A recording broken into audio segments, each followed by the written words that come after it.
And they're very Savannah, frustrated. let me just interrupt you because now we're seeing the president in a Nationals red jacket coming out with the team owner and shaking hands, of course, with the color guard there. They just presented the colors.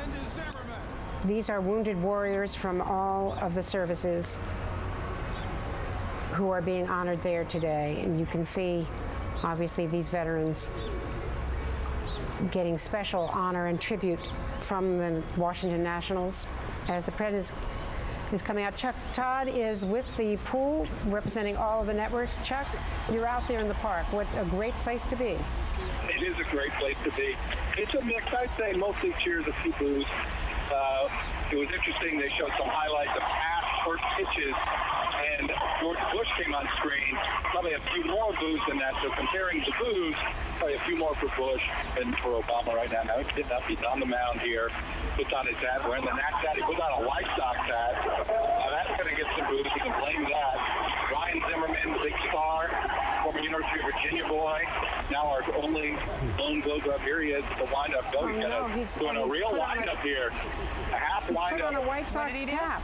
Yeah, here he is with the windup, and there it is. Oh, wow, it was it made it over the plate, so it may have been a left-handed batter. Had there been a batter in the batter box, but Zimmerman, like Pujols, bailed him out.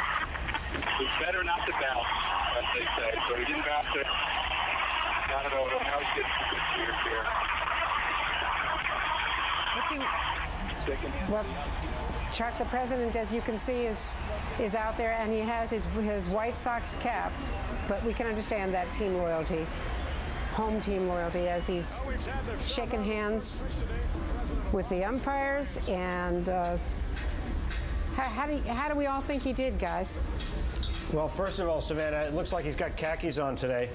But I think he needs to stick to three-point shooting in basketball. You know, we saw over the weekend at the Final Four, he actually beat Clark Kellogg of CBS, who was an All-American, in a game of, I think they played POTUS instead of horse. There was a big question as to whether he really beat Clark Kellogg. Right, but at least he looked good doing it. That was not the best throw right there. He was out playing golf again on Saturday. And I think at least this Saturday he would have been better off putting in a little more practice time with Reggie Love and Marvin Nicholson throwing a ball. And Savannah, your basic take on the president's delivery over the plate? I'm totally objective about this, Andrea. I wouldn't express an opinion one way or the other. How about that? Plus, it's so bright I could barely see it, to be honest. I could barely see. I couldn't even tell if he was wearing dad jeans or khakis or what. No, he was wearing his khakis, straight from the Easter egg roll.